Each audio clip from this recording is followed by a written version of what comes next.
Welcome to Massive Late Fee, and now your hosts, Mark and Carol. Hey everyone, welcome back to Massive Late Fee. My name is Mark. With me as always is my girlfriend Carol. How you doing, Carol? What's up? So we've had a pretty good week here so far. A lot more people are You can talk English good. listening to the podcast, which is nice. We got some good feedback on our last episode where we talked about Ace Ventura, which is still the #1 movie in America. Ugh. I'm sure to Carol's disdain. What the hell is wrong with you people? It's the comedy of now, Carol. That's what people like. It's dumb. Well, you know, I do appreciate a good sarcastic comedy like Ghostbusters. Me too. But maybe that will one day come back in more fashion. I hope so. So today was the opening. Oh, it's February 12th, I believe. Oh, yeah, February 12th, 1994. And the opening ceremonies of the Olympics were today in Lillehammer, Norway. A bunch of things I can't pronounce. What? That's what the news is. They had their opening ceremony at the base of the mountain that they're using for alpine ski jumping. The Norwegians invented skiing, They did? Yeah, they did. Okay. So I suppose it's appropriate that they hold it there, but the name of the mountain is something.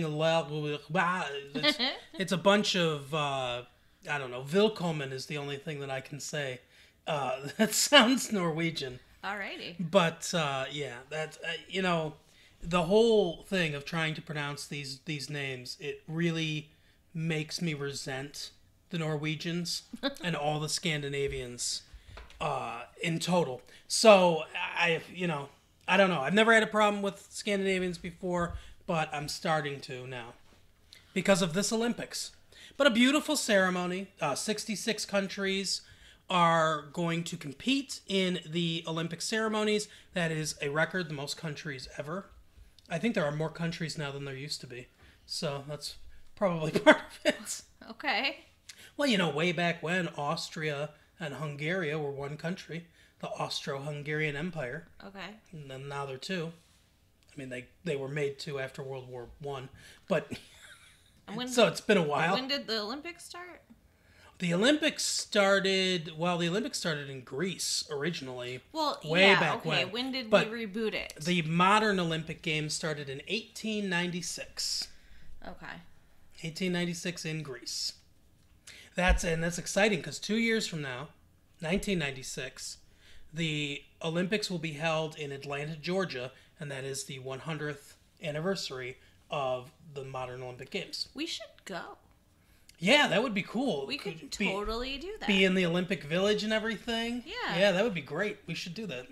Maybe if we're still doing the podcast, we could do remote from there. We'll even have driver's licenses by then. Oh yeah. But yeah, the big story from the Olympics today, when we were watching the opening ceremony, Jim Nantz on CBS reported it that court in Oregon, they've reached a settlement, a deal with Tonya Harding, and Tonya Harding will compete in the Winter Olympics. Are you serious? With Nancy Kerrigan. What the hell? She has given up all her rights to sue or pursue legal action against the International Olympic Committee. And there might still be a criminal investigation that goes on. I'm not exactly sure how all the legalities of everything will work out from that, but the International Olympic Committee has cleared her to compete, so she will represent the United States along with Nancy Kerrigan. I believe it's February 28th. So in a couple weeks, wow, we will see both of them skate for that's the United States. It's gonna be crazy. That's gonna be something. I usually don't watch figure skating, to be completely honest, but I think that I will tune in to this figure skating. It's funny. Figure skating is the only thing I've ever cared about watching, but I've never really followed it, like, to be able to say, oh, I'm rooting for this person, that person. It's like, oh, USA, woo. Right? Like, I just like to watch it. Oh, it's a lot of intrigue. But yeah, now it's like, I actually care.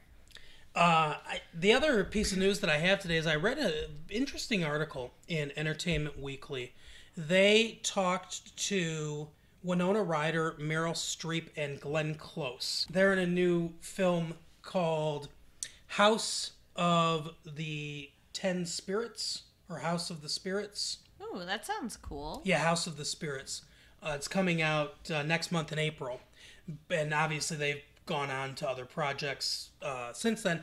But Entertainment Weekly sat down with them and they had a discussion about women in Hollywood. Okay. And it was interesting to me. As a man, I don't, have the most perspective, and not an actor.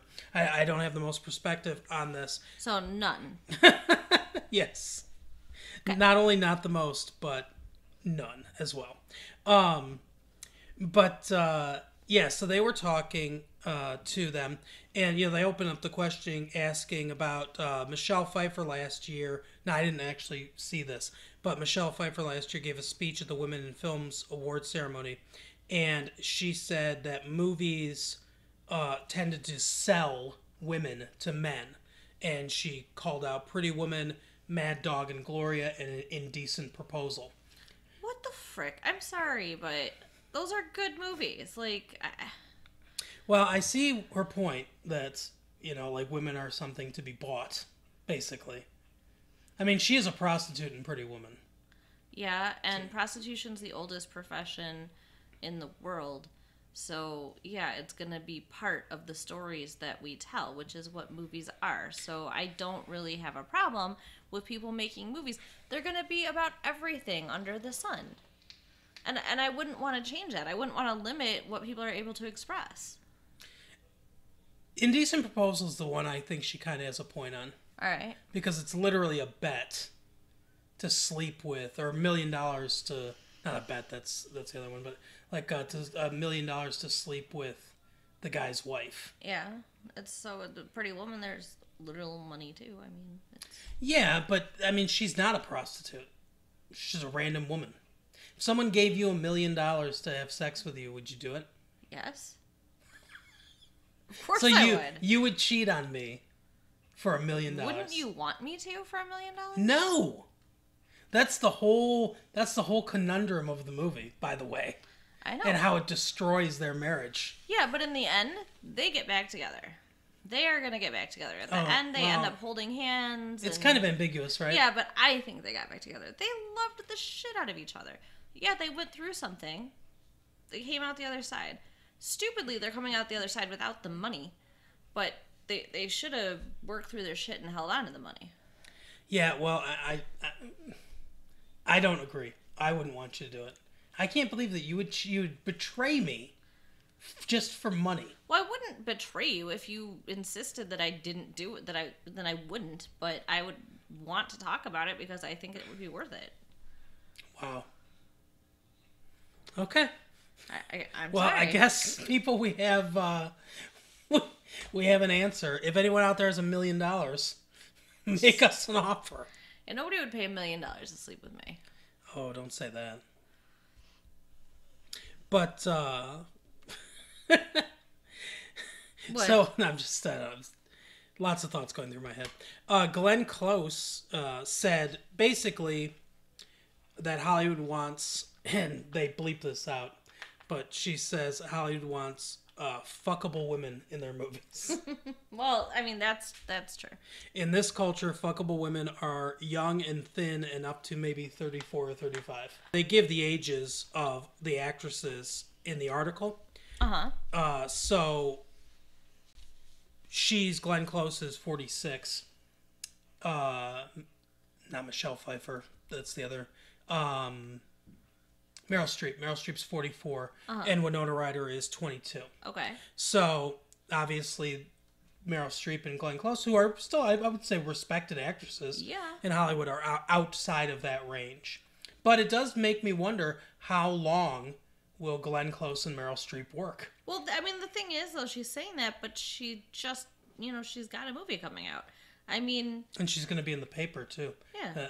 That's coming out later. So it's not like she has no career now or something, so... Well, no, I'm not saying they don't have a career. I'm just saying I wonder how much longer. You don't see a lot of actresses in leading roles or anything like that when they're in their 50s. So, Meryl Streep's a very good actress, but I don't know. She might have a shelf life. Who knows? We'll see. Yeah, I mean, I guess that's true as far as being the main character of movies, but I don't know. So they talk about that. They talk about women, how women are perceived in Hollywood. And this I thought was interesting. Meryl Streep says that it should be based on, because Glenn Close says women like Julia Roberts and Whoopi Goldberg are getting valued now. They're getting paid a lot of money because I guess Meryl Streep gave a speech talking about how female actresses weren't being paid as much as their male counterparts. Well, that's true across the board. And how that was wrong. And she said that she regrets making that speech because it's something that she's kind of known for now. And she says people come up to her all the time and, they're like, oh, but you're privileged, you're making all this money kind of thing. And she says, she doesn't like that perception of herself. But at the same time, if the people that are at the top don't talk about it and don't make it an issue, then how are people down the line going to get paid? So, thinking about that struggling actress that maybe books, a movie here and there or a TV show, how are they going to get equal pay? Right. If the top ones don't make a fuss of it. And she's right. Things change from the top. So, so Meryl Streep counters that by saying that that's true sometimes, but she says, and she goes, now I love, and then she goes off the record to name a major male movie star. That's how they put it in the magazine. But he doesn't bring in the box office, but he will command a big salary. And Glenn Close says that's because he's a male icon to all the guys. And Meryl Streep says that's right because he's a guy. Like he's a guy's guy or whatever, Okay. So the people who are paying feel like, oh, I wish I were that guy. It makes me wonder who they're talking about. And I think I know. But I'll give you this last bit of information. So Meryl Streep says he's not bringing in the stars, not bringing in people who watch Beavis and Butthead. And she says, am I wrong? And Winona Ryder says, no, I think you're right. For my generation, I know that no one knows who he is. I think she's talking about Burt Reynolds. Okay. Because I don't know how much Burt Reynolds makes now. I know he was in that Cop and a Half movie last year, which looked god-awful. But I know he used to be the highest paid actor. I'm sure he's not now. But I'm sure he still commands somewhat of a big salary. But he used to be the highest paid actor, and he used to be the number one movie star in the 70s and the early 80s. And obviously he's not now. But he's when they talk about an older actor that's a real macho guy's type, that's the first name that comes to my mind. And where a lot of people would kind of know who he is maybe in our age group, but wouldn't be like, oh, I'm going to go see that new Burt Reynolds movie. Well, of course not. Yeah. So I think that's who she's talking about. Now, I don't know what kind of relationship she has with Burt Reynolds or anyone else that she's friends with in Hollywood, because I don't know her personal life. But that would be my guess. So if you guys have any guesses out there of who you think it could be, let us know, because it's interesting to me. Yeah. But, I mean, I just want to say this inequality, it's not just in Hollywood, and it kind of irritates me, too, when she's probably got millions of dollars, that, like, people working at 7-Eleven, girls make 80 cents on the dollar. Right. Compared to a guy, so... Yeah, it's definitely an issue that needs to be addressed, I think. Hopefully in the next, few years, people will address that, Yeah. It'd be a pretty sad state of affairs if, 20 years down the line, it's still the same. Right? But anyway, so sad news for this is our TV picks of the week. I read a scathing review of Saved by the Bell: The College Years from Entertainment Weekly as well. Same issue as the Meryl Streep one, and not good. They aired their final 2 episodes back-to-back special on Saturday, and they will not be coming back for the rest of the season, and it seems like the dream is dead. Aw, baby, I'm wish that I was sorry, but I'm not. Although there is hope, because it ends on a cliffhanger. Okay. So let me tell you how this all played out. So in the first part of the final of Saved by the Bell: The College Years, Zach and Kelly are making out while everyone's watching a movie and crying. They're watching. I thought you were gonna say, well, everyone's watching them. They're watching Love Story by Ally McGraw, and they're all crying.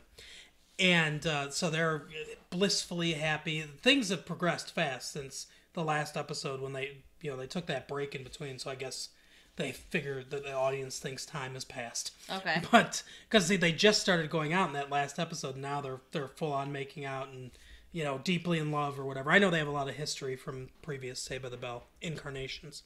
But anyway, so it turns out that Kelly got into the Semester at Sea program, where she can sail around the Mediterranean, see the pyramids along the Nile, and the Parthenon and Colosseum and all that stuff.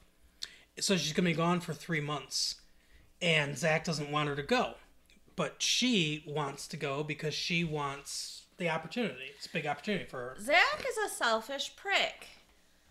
I agree, but at the same time, I can kind of see where he's coming from. It's 3 months away in a fairly new relationship. Plus, there's this other guy that's going to be bunking next to Kelly, and he's sort of flirty with her. I get where he's coming from, why he would be nervous about this. I get why he would be nervous, but if he's trying to stop her from going, I think that's terrible because it sounds like a really good opportunity. Well, it's a conversation that they have at the beginning of the episode, but she makes it clear that she wants to go, and she makes her own life decisions and things like that. So Zach decides what he's going to do is get on the Semester at Sea. Okay. And somebody drops out, and he goes to Professor Lasky's office to try to get him to recommend him for the Semester at Sea. But he's too late. Somebody else has taken the spot. Now, the person that's taken the spot is Screech. Now, poor Screech. I don't know why he just doesn't say to Screech, we're best friends. We've been best friends forever. Kelly is going.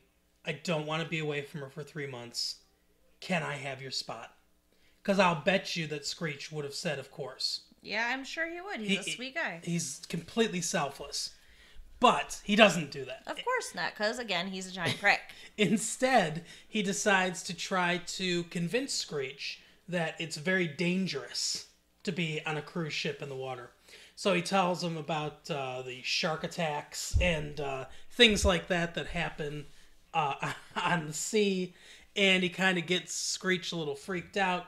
He goes to this seminar conference or whatever that they're having with the students that are going on the trip, and the dean is doing a slideshow showing them last year's trip, so they kind of have an idea of what they're in for. And he replaces some of the slides with slides of ships burning, ships capsizing, a giant shark. And it's funny because it all kind of lines up with what she's saying. Like she says, you'll meet new and interesting friends, and it's a picture of a shark. So I don't know exactly how he did that. I'm sure he didn't. But anyway, so it freaks Screech out enough that he wants to leave. So he's all ready to take his place, but the dean, who hates him, says that he can't And he says, well, I'll have the recommendation. My grades are good. Why? And she says, you failed the character test because you don't have any character. Wow. So she shuts him down. Zach's upset. He has this dream, about Kelly cheating on him with this guy. And she's like, we're not married and everything like that, so it's okay, kind of thing. So he wakes up and he proposes marriage to Kelly. Oh my God, what an idiot. So, after he does that, Kelly says that she needs time to decide if she wants to say yes or not. And she's going to take the 3 months while she's at sea to think about it. Right, which is smart. So, when she's about to leave, they have a big fight before she's about to leave, kind of, and how he's upset that she doesn't want to go. So, she's on the ship, she's getting ready to leave, and Zach finally shows up, and he's got a dozen roses for her. He apologizes. He says that he was being selfish, he was being a jerk, and that 3 months would be fine because they love each other. So, right before he's about to leave, Kelly says, I do want to marry you. I want to marry you right now. Let's go, kind of thing. And she gets off the boat. So she does not go to her semester at sea. And now she's an idiot. Okay. So the second episode picks up with them calling their parents, telling them that they have decided to get married. And neither set of parents approve at all. And they're not going to give them any money for the wedding. So Zach he got a $3,000 savings bond from his grandmother when he was 5 years old that she said only use in case of emergency, of which he has $1,800 left because he spent $1,200 at an arcade one summer. Oh, my Lord. I don't even know how you do that. That's a lot of quarters. Yeah. But anyway, so he's going to organize and pay for the entire wedding. We get a nice surprise. Lisa's back. Lisa Turtle comes back. Oh, okay. So he's trying to plan this wedding, and there's a bunch of obstacles to it, but things kind of start coming together. They get an apartment where they can live off campus with each other at this college that they go to. There's one thing that really bothers me about it. Slater, at the very beginning, is like, you're dumb, you're being stupid, you're too young to get married, and I'm not going to support this. And so he doesn't, and he says he's not going to the wedding, all this other stuff. And then towards the end of the episode, when Zach is all upset about their new apartment and how much of a dump it is, with no inciting incidents, no reasons, he just completely changes his mind and says, I'll help you restore the apartment, we're friends again, and okay. I'll support you, kind of thing. Just out of nowhere, completely changes his tune as to this. It was really weird, and they did nothing with his objection at all to this thing. Yeah, that is weird. Yeah, the whole thing was weird. Anyway, so they decide to throw them a bachelorette and bachelor party. Just out of the blue, surprise kind of thing. Okay. And they come in at the same time. Now, they hadn't coordinated this, but while they're waiting for the minister who's going to marry them, they're Zach and Kelly are trying to, make it look like they're mature enough for this decision, right? Uh-huh. So they all come in for the bachelor and bachelorette party. This female stripper comes in and she starts dancing on Zach and all this stuff. Well, the minister walks in. Oh, no. At this point, the girls think that it's the male stripper, dressed as a priest, I guess, or whatever. Oh, goodness. And, tells him to take his clothes off and stuff. So, they come in, and Zach tries to explain that it's his bachelor party and everything, and that the woman's the stripper. And so, the priest says, okay, maybe we need to reschedule this. And Zach says, oh, okay, how about Monday? And he says, I was thinking more like 10 years when you've had a chance to grow up. Uh-oh. Which I think is funny because adults have bachelor parties. Right. I mean, it's not an uncommon practice. It's not like only, young people have bachelor parties. Yeah. So, I don't know. I thought that was kind of weird. But their plans fall through because they can't get this chapel. So, at the very end of the episode, Zach's depressed and he says, "Oh, I know, I couldn't do this for you and I'm really sorry. And, if I can't handle this, I'm sure you're going to say I can't handle marriage." And she basically says that, they love each other and she wants to get married basically no matter what anyone thinks. And, let's just go and get a quick marriage in Reno. And Zach says, "We're not going to get married in some tacky, cheap place like Reno. We're going to Vegas." So that's how it ends. So it's hinting at, and I've heard some rumors about this, that they're making a TV movie of their wedding in Las Vegas. Huh. So that is something that should be coming down the line sometime this year. All right. Well, that would be kind of cute to watch. And I guess that will wrap up their storyline. So we'll have to keep an eye out for that. So I've been kind of sad because of the cancellation of Saved by the Bell, the college years. So can you cheer us up with your TV pick of the week? Sure. So my TV pick of the week is Boy Meets World. And in this episode, Sean and Corey are partnered up in class to do a business project.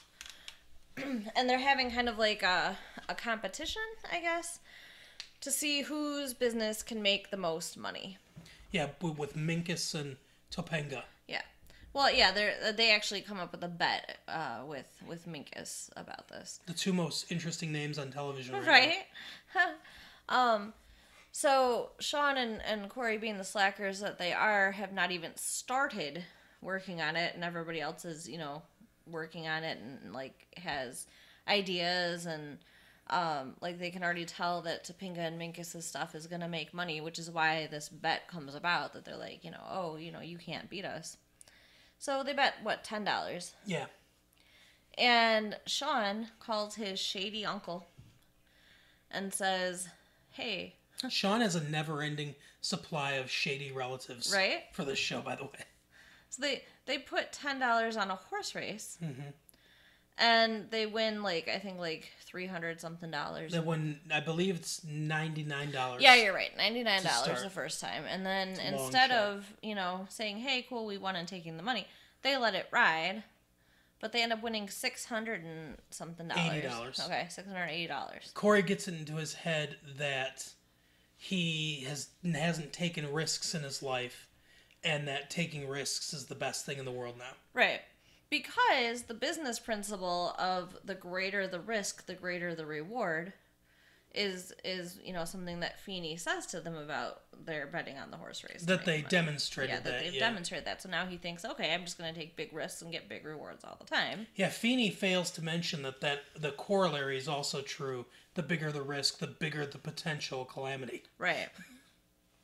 So then there's this kind of side story that kind of ends up bringing it all together. Is Valentine's Day is coming, just like it is in real life. Yep. And his parents... I got plans for you for Valentine's Day. Oh, do you? Yeah. I can't wait to find out what they are. So Corey's parents have a Valentine's Day date. They have left each other, sickeningly cute little notes around the house. And mm-hmm. They ask Corey to babysit his little sister. Morgan.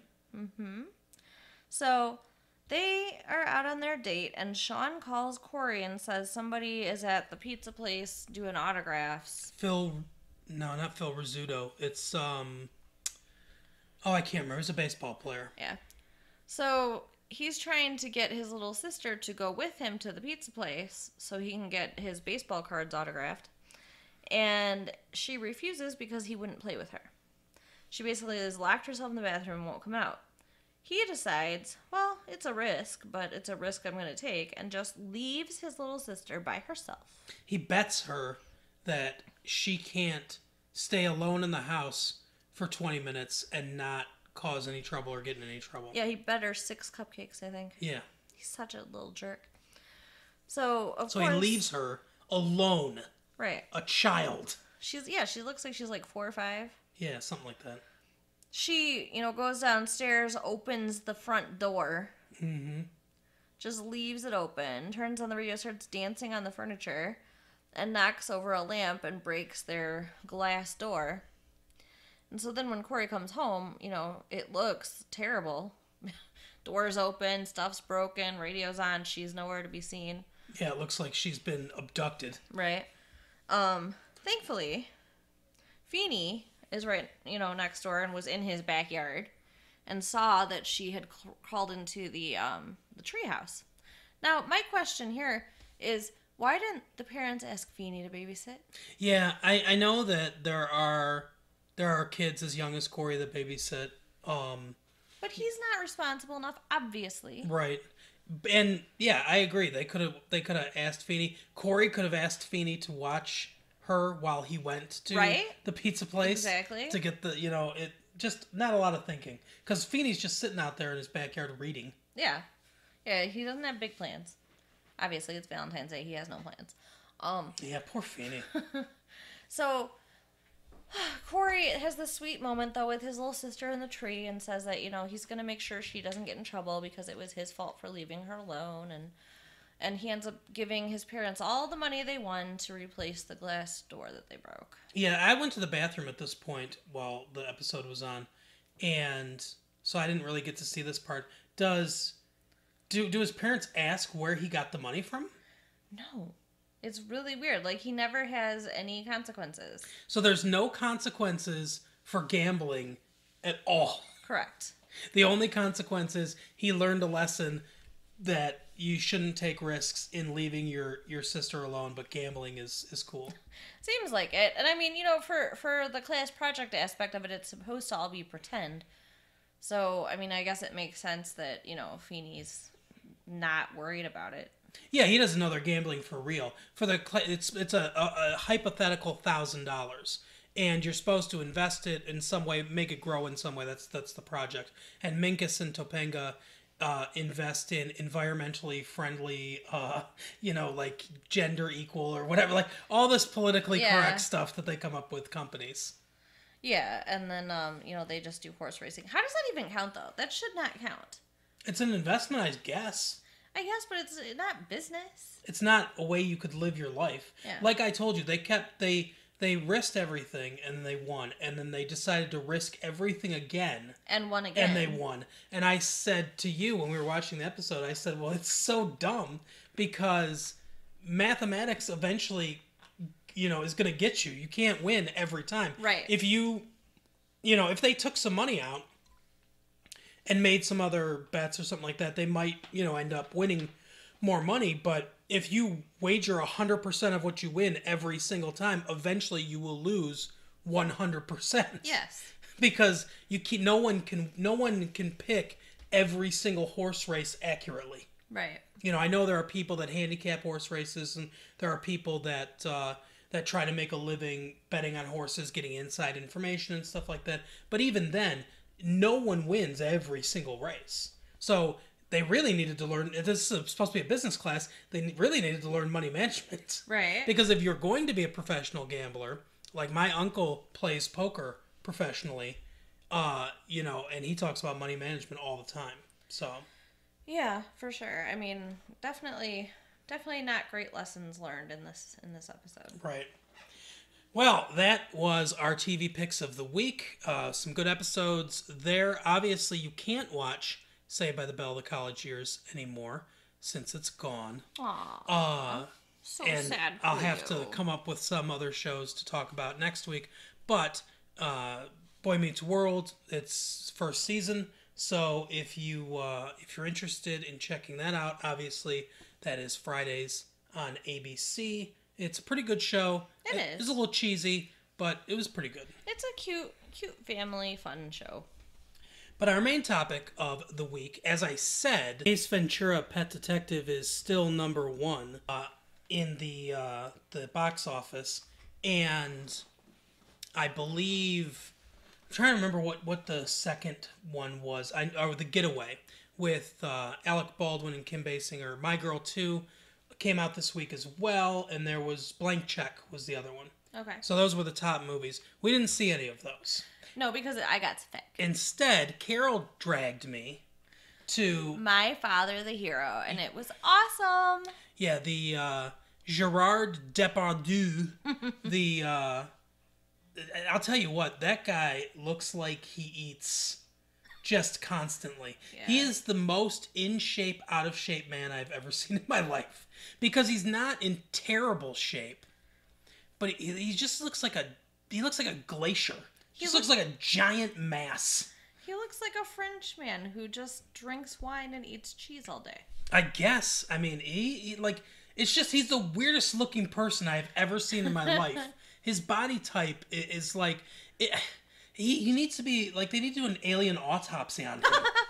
Because it's just the weirdest... I can't even describe it. He's not fat. But he's just, like, big in weird areas. Square, too. Yeah. Like, yeah. Yeah, he's just... He looks like a sponge. I don't know. But, yeah, he's in it, and actress named Katherine Heigl plays his daughter. Young actress. Pretty. Very pretty girl. Very pretty. But I haven't seen her in anything really. No, this might have been her first movie. Because I don't think I've ever heard of her or seen her before. I assume she probably did some modeling. Given, well, yeah, I mean, she is absolutely gorgeous. Guys out there, I mean, if you don't want to see the movie for the story, which is actually pretty good, you'll want to see it just to look at her in many different outfits, including skimpy bathing suits. So, I will have to say, I was pleasantly surprised. This movie came out last week. It was number 4 last week. You know, obviously, it lost to Ace Ventura last week, as it did again this week. It's so dumb to me, but okay. But yeah, so it came out last week. This is its second week in the theaters.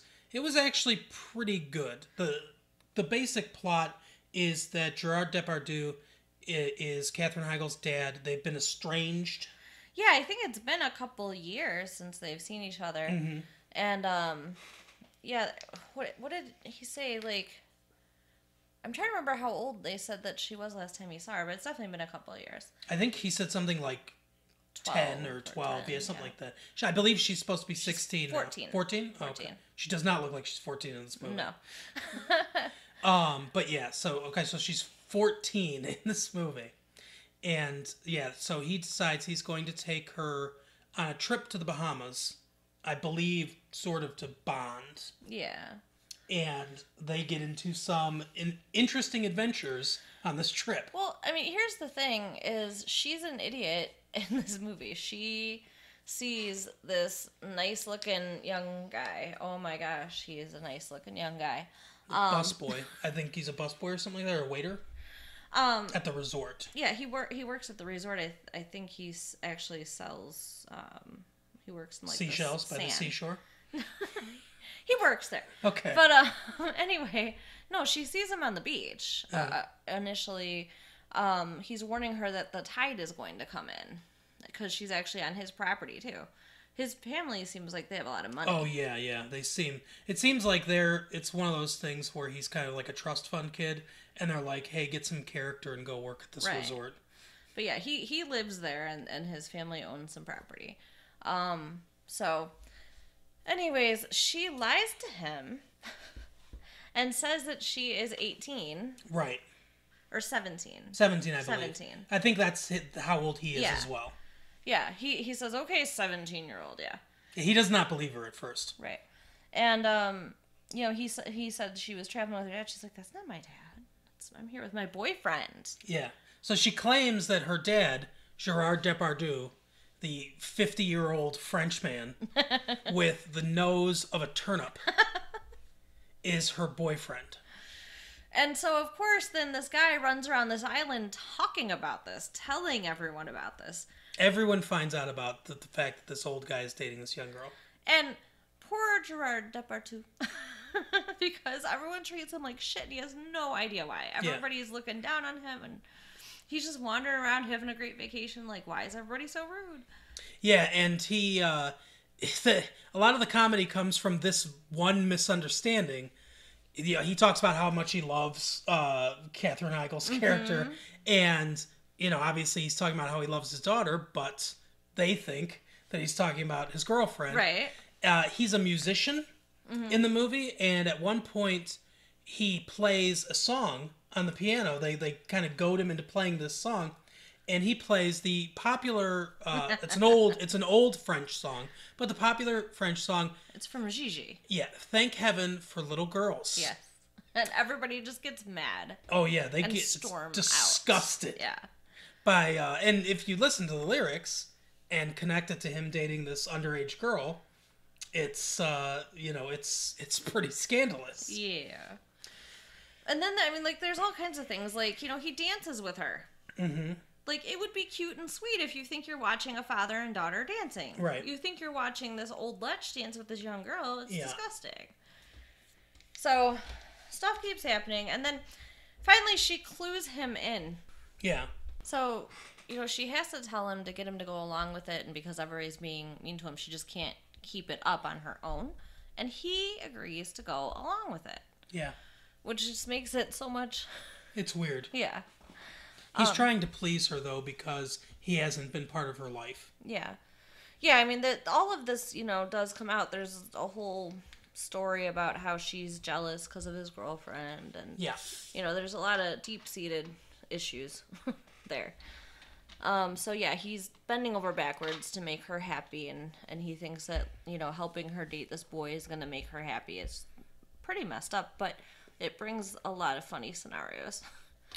Yeah, for sure. And then the guy starts to get jealous because he sees them, like, dancing and spending time together and stuff.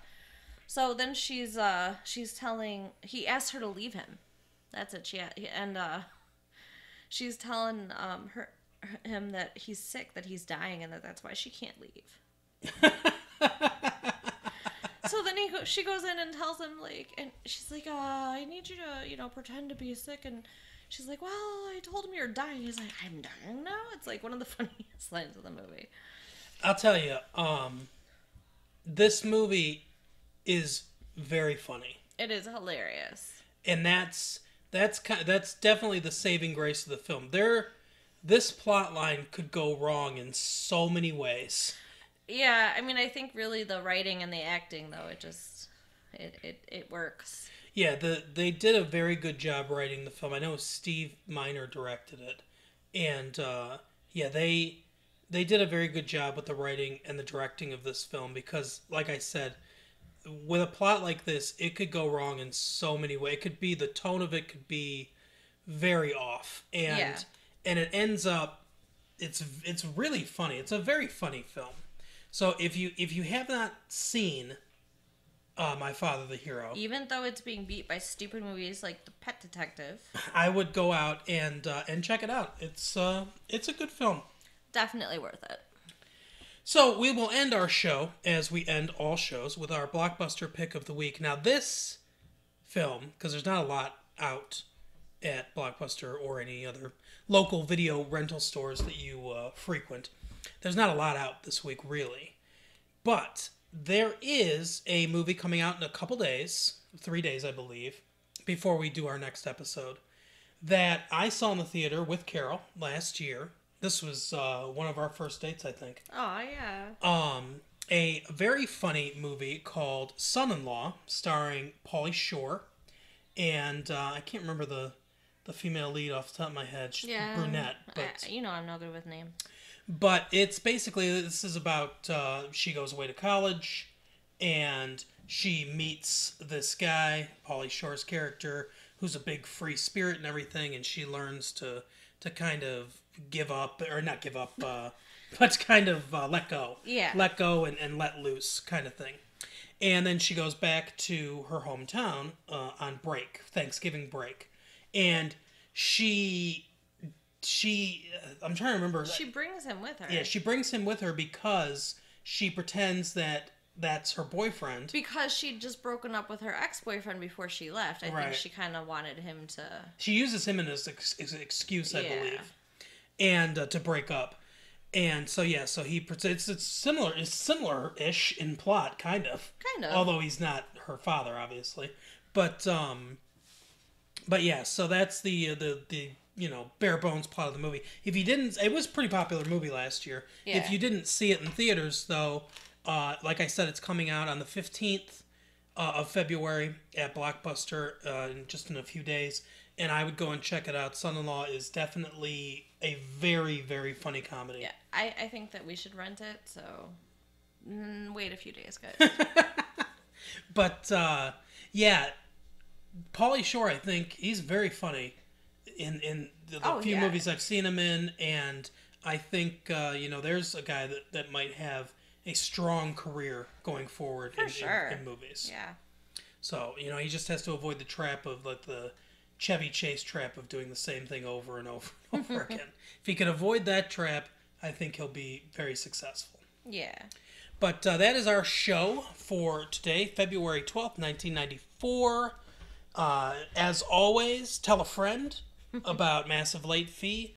And you can leave a note for Carol, or you can leave a $1 for Carol in Carol's locker. You can leave a note for me in my locker.